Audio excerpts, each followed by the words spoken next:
There are two kinds of people in this world. The people who fail to do what they know they should, and those who keep doing things they know they shouldn't. Guess what? You're both.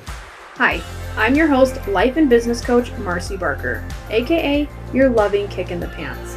In this podcast, I'll teach you the 6 steps of my accountability code that will help you wake up with clarity and show up with aligned action steps that make follow through easy and peaceful. All right, let's jump in. Hello, my beautiful people. I am so excited to record a podcast today because I have been doing a really great job of prepping them ahead of time. And it's actually been a while since I sat down and recorded a podcast. And this one is really awesome because I made a post in my Facebook group asking people what their best business advice is. So we're going to dive into that today, but I want to invite you, take a deep breath and relax, because anytime that you are taking in a lot of information or a lot of advice, it's really helpful to just give yourself permission to keep what might work and then totally disregard what doesn't feel right to you. And I know that getting a lot of information, it can be easy to be like, I can't do all of this, or that's not the same for me, or they don't understand me. And I actually dealt with a lot of those feelings before I wrote my book, The Accountability Code. And when I was part of a big production, I had the opportunity to work with mentors who I would have never, ever had access to on my own. And one of the things that my mentor taught me was hand in the sand. And it's something that I teach my clients as well. So if you're walking along the beach and there's all this sand everywhere, which, in business, that's kind of like there's business advice everywhere. There's courses, there's coaches, there's memes, there's motivational quotes, like it's everywhere, just like sand on the beach. And when you go out to go collect something to help you, you might pick up an entire handful of sand and you have it in a fist because you're clinging to something new, something that can help you. And when you open up your hand, it's inevitable. Sand is going to fall through your fingers. It's going to fall off the side. But after a lot of those things fall to the wayside, it's very clear that some of it has stayed in your hand. And whatever is most important, after those things fall to the side, you close your hand back up, and those are the things that you're working with. And it makes it easier to follow through when you have given yourself permission to let the sand fall where it may, and then just keep 1 or 2 things that resonate with you. So hand in the sand is what we're going to apply as we listen to these different pieces of business advice. I also want to let you know, because I posted this in my group, it's not specific to you, but it is also overly positive because that's just kind of the vibe my group has on Facebook, is everybody is there to help support and lift each other up. And once in a while we get a post with somebody's opinion and it gets a lot of engagement because people want to just say stuff. But this post had tons and tons of comments, and I normally go through every single post in that group and engage with it. But this one I did not. I didn't even like the comments because I wanted to be somewhat surprised when I read through the comments too. So I'm just going to read through these. I'm going to give you some context or stories if I feel like going in depth will help you understand why I agree with these things, or just provide insight if maybe I don't 100% agree with the things that people said. But let's dive in. The first one says, the best bit of advice is to never turn down any job. If you don't know how to do something, research the heck out of it and become an expert on the job. This one I agree with, and I will add, you can turn down clients, but when you're learning, I think you should take on every job to learn. And I learned this back in my fitness days when people would ask me a question about nutrition. I was not a nutrition expert by any means. I actually started an entire nutrition coaching business without ever being certified in nutrition, which is just insane. It's 100% possible to help people with their lifestyle without being a complete expert. You just got to be 1 or 2 steps ahead of them and give them what they want. So I agree with this because I did a lot. People would ask me questions about nutrition and I didn't know the answer, but I knew exactly how to Google it and define what Google searches popped out as good results and which ones were like complete garbage, selling you ads or spammy products or all of that. So yeah, definitely if there's something that you're like, somebody asks you if you can do it, decide if it's something that you can actually tackle, even if it takes some learning. Somebody else said, no matter what your business focus is, hone in on your communication and your leadership and automate something. And that is very vague, but I also agree with it. You have to know who you're talking to. You have to become an authority in your field, and you definitely need to automate the crap that you will do over and over again, even as simple as a welcome message or an onboarding email, things like that. Because there are people I know who sell courses and they're adding people to a Google Doc, like a Google Drive, every single time somebody signs up. And I'm like, that is the biggest waste of time ever. Not to mention it puts a lot of gaps in the customer experience if they have to wait for somebody to manually take care of their account. Somebody said, find people that can mentor you. And somebody else said, fail fast. I wholeheartedly believe that as well. Fail fast. I don't think I ever go into new challenges expecting to fail, but when you do recognize that something didn't go right, immediately use that as feedback and keep moving forward. Another comment, friends and family will be the last to support you. And I think that is 100% true. I was talking to a sibling yesterday, talking about how when I first started my business years and years ago, I was so good at coaching and my program was automated, and part of that automation process was collecting reviews and testimonials after the program. I collected a lot of reviews really fast, and some of my family, they accused me of having fake reviews. And I was like, what?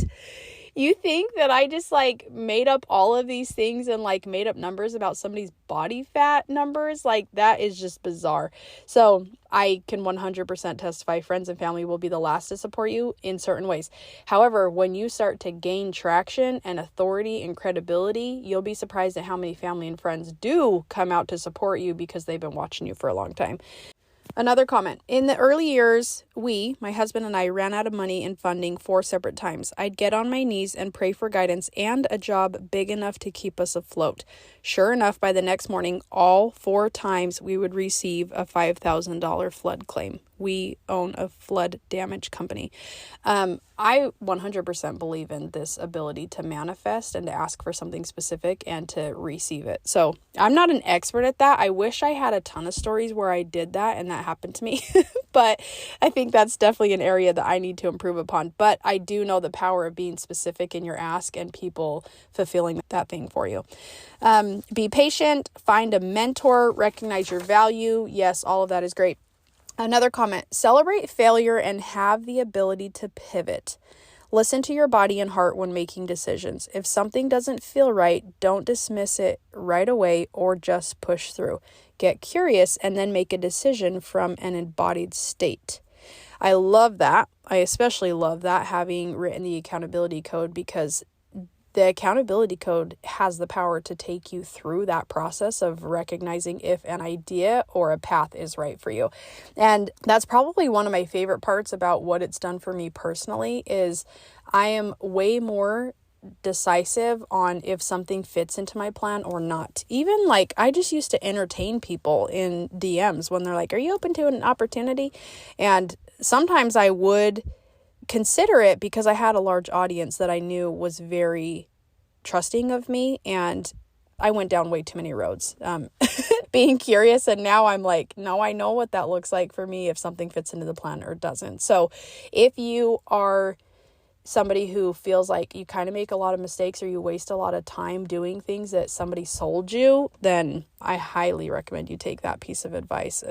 Listen to your body and your heart.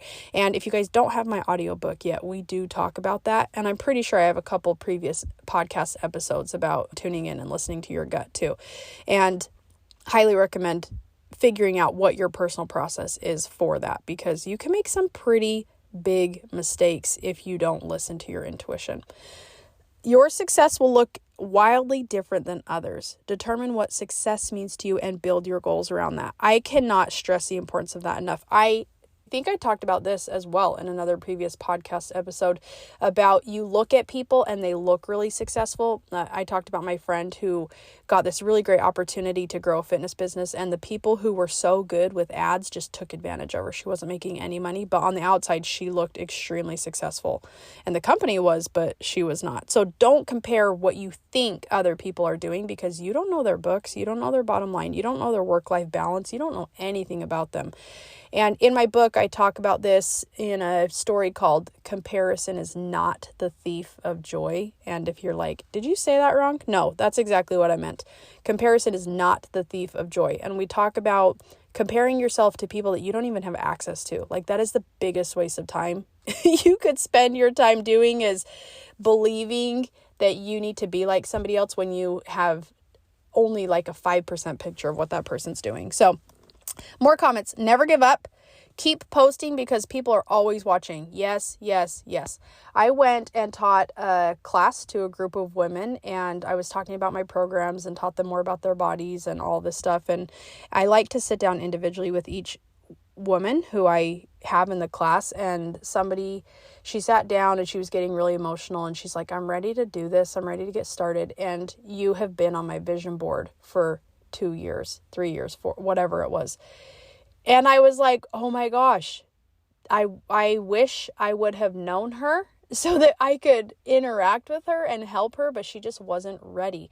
But people are watching, so keep posting because people are watching. I even have somebody who keeps popping up in my feed, and I've snoozed her like 3 times, and I'm like, why have I not unfriended her yet or unfollowed her permanently? And people are still watching. There's still a reason why I'm still, somewhat drawn into that person. But another comment, always be transparent, even if that means you admit when you mess up or are wrong. They always want honesty. Yes, yes, yes. I love this one. I have also learned that there is a difference between being honest and transparent. And let me explain for just a second. Being honest means telling the truth. Being transparent means letting everybody see everything. And, those aren't the exact definitions, but I have learned that me talking and sharing every single detail of my life is probably over the top, something I don't need to do. I can still be an honest person without telling every single person every single detail of what I'm doing or what my life is focused on right now. So I joke with people. Actually, last week we had a big award celebration, and I was talking to a room of 100 people, and I was like, do you guys want to know a secret? And they were like, yeah. And I was like, that pause was way too long. I don't think I trust this room. And they were like, tell us. And I said, I'm going to pay attention to my gut, and I'm not going to say it right now. And I know that's the most annoying thing. I know that is so annoying. I didn't plan it or anything. And I said, you know what? I'm not going to share it. And they were like, share it. And I was like, no. And I am still 100% honest in what I'm doing, but that transparency is not for the whole entire group. So I just thought that was really funny. And a lot of people, they had their ideas on what my secret was, and all of them were wrong. And so it's just kind of funny that what you're feeling inside gets to be right for you. And you can be honest about how you show up and how that thing is impacting you. It doesn't mean you have to tell the whole world or try to explain yourself to everybody. So when you mess up or are wrong and you make a mistake, you can definitely be honest about it, but you don't have to explain yourself to everybody. So I actually got in real big trouble for being too transparent about a situation. So I've learned my lesson. So figure out what that means to you. Next comment, get your systems in place early and don't let a client tell you how to run your business. I love this one. This one can be difficult if you are new or you just don't have any business education. A lot of people start a business, including me, without really even know what they're doing. Like, I started years ago in 2015, and my husband and I both were business minded, but obviously very inexperienced 8 years ago. And it can be very challenging when everybody's telling you what to do, because most people who tell you what to do, they're not in your shoes. They have no skin in the game. So it's very easy for them to say, you should do this, you should do that. So I would take a second and set your boundaries of who you're going to listen to when they tell you how to run your business, because that makes a big difference. Hey listeners, the message of waking up and showing up is yours for the taking. In fact, it's free. I've recorded my entire audiobook and I'd love for you to consume it between episodes. Head to marcybarker.com to get instant access to the accountability code Wake Up and Show Up. All right, let's jump back in. Next comment. As tempting as it is, don't wear all the hats. It's the fastest way to burn out. Asking for help or hiring an expert in a certain area can allow you to focus on moving the business forward and growing. I love this one too. I feel like I do enjoy wearing all the hats on the outside, but I'm constantly looking for people to help me. Actually, that's not true. I have a bookkeeper. She is amazing. And I do have all 4 of my daughters who are my employees that I'm learning to teach them how to wear certain hats. So definitely recognize, like, I remember my husband was like, you can't make anybody do Facebook ads for you. You have to learn them. You have to know every piece of your business. And I was like, that is so stupid. I hate the numbers of ads. I hate the analytics. I hate trying to figure it out. Anyway, so guess what, guys? I don't do ads. And I have outsourced ads a few times. And so, yeah, definitely don't wear the hats, because the fastest way to burn out is doing something you hate and you don't enjoy. Another comment. Also, be very careful to minimize overhead costs. Start small and build your client base.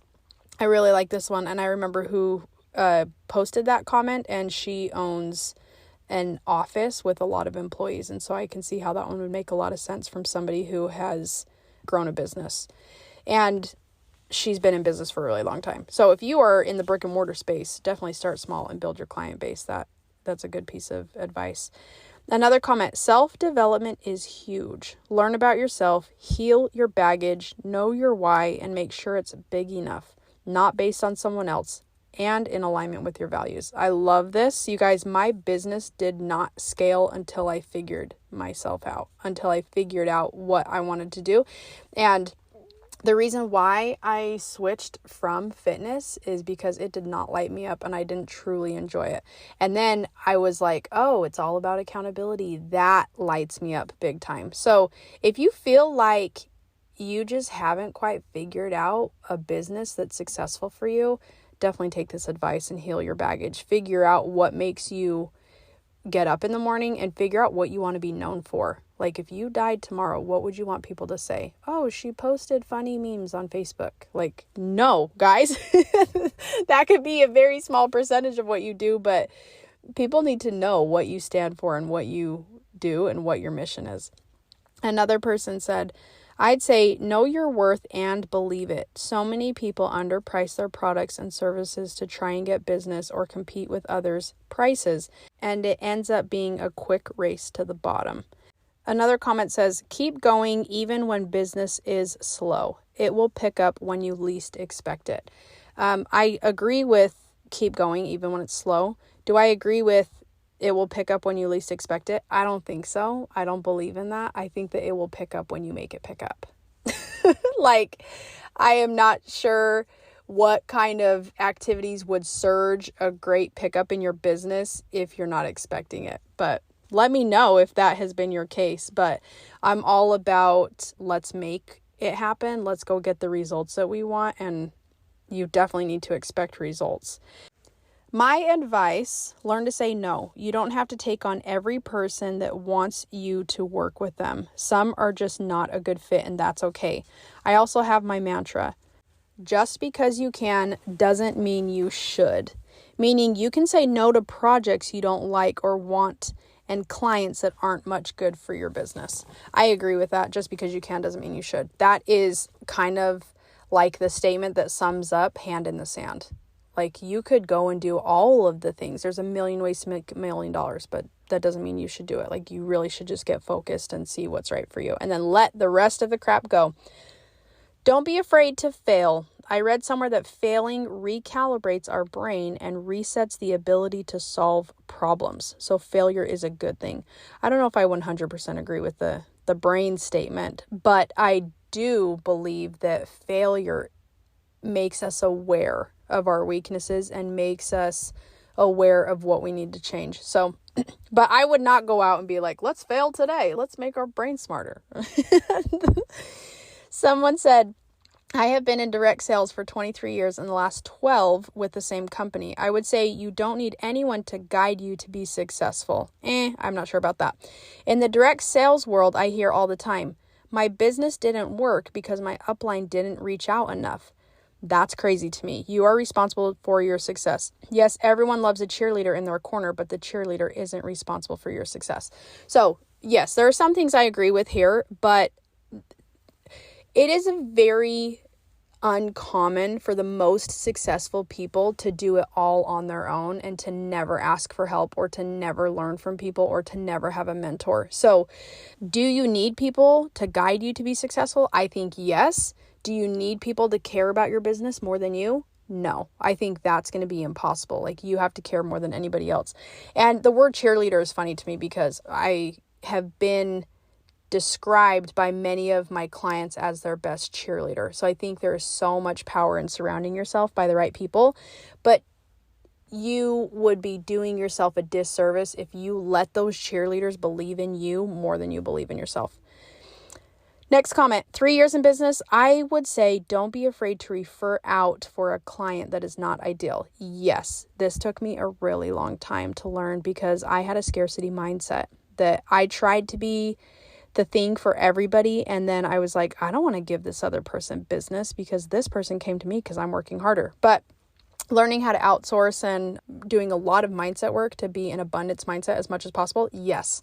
Give people clients all day long because wouldn't that be so awesome if somebody gave you a client just because it's not the right fit for you? Like, I think that's a really important one. Don't be afraid to refer out. That's actually how you build a really solid, trusting network of people is you share and you don't have a scarcity in the amount of business because there is business for every single person. I got burned out when I ignored red flags for patients that were not a good fit at all. And now I have networked and sent them to people that fit better, and it's so much better for business. Yes, love that. Next comment, it's okay to not be everyone's cup of tea. Yes, I have learned this, especially about myself, because I am not everyone's cup of tea. It's okay to not be able to please everyone. Yes. It's okay to turn away clientele that don't fit your niche or brand. Yes, agree. It's okay to refer people elsewhere to get the best of what they're looking for. Yes. Next comment. Being able to trade services amongst professionals is so fun. I mostly agree with this. I think trades are a very good way for people to collaborate and to provide value to each other. The little part I don't agree with is that a lot of people do trades the wrong way. They're not clear in their communication. They don't specify what they want to get out of the trade. And a lot of times people trade before they've actually evaluated if it's right for them or not. So I think trading is really, really awesome, but I also think that it can bite you in the butt if you don't do it the right way. Don't look for your biggest support in your friends and family. Sometimes they're the least likely to support you in your business. Yes. Building clientele and network relationships will be your biggest steps in the right direction. I think that this is true, and having a network of solid relationships just makes business more enjoyable. When you feel like you have people you can run ideas past, or you can meet up with them, or you can work together, find ways to elevate each other, I think that is such a lifeline in growing business. All right, we are almost done. We have a few more. Surround yourself with people that build you up, have patience with you, and who are willing to share some knowledge and mentor you. Read books about abundance, mindset, powerful habits, and how to stay positive. Yes, I agree with that. Someone said, I owned a photography company and studio for 7 years and owned my own wellness, private practice, and center for 5. Just start. You don't have to know what you're doing. Just begin and learn as you go. If you wait until you're ready, you will never be ready. I agree with this. I love it. I think that some people do run into big mistakes being too ambitious with their goals. And actually, that's not even the right statement. You guys, the next podcast that's coming next week is about being more ambitious. I think that you have to get over the fear, but you have to be smart about what you're doing. I don't think you should jump into something blindly. But jumping into something blindly is like the emotion you need to get going. So there's definitely a balance there. Someone said, do it afraid. I also am like, I don't think I agree with that. Like, I would rather just do it prepared instead of do it afraid. I know there's a lot of things I have planned to do and I've executed it. And then there are some times where I am afraid, but it's like things are already in motion. So there's not really any choice. Fake it till you make it. Everyone feels like a fraud when they first step into the field. You're not alone. So this one I partly agree with too. The reason I agree with this partly is a lot of people do feel like a fraud. So that is a real thing. The other part I'm going to disagree with is that feeling like a fraud for me was so minute. And I understand that I can have a big ego and I understand that sometimes I'm overly confident, but I also feel like people who revisit imposter syndrome and feeling like a fraud, the more often you revisit that, you're bringing it back into your life. So I feel like feel it once and then move on. Like the biggest way to get over imposter syndrome is to collect data on your success. Confidence comes from past proof of success. So unless you're like deliberately leading people astray, you should not feel like a fraud. You should lean into what you're actually doing for people. My advice would be to learn the difference between a roadblock or obstacle to overcome and something that just isn't working because it's not a good idea. So I like that. I like that a lot. And also to not be afraid to seek help with the parts you aren't figuring out. I really do like this. I saw on social media, I don't know, a couple months ago that said some people think they're dealing with demons when in reality, they're just dealing with the consequences of their past choices. And I'm like, oh, dang. Yeah, sometimes we are the problem.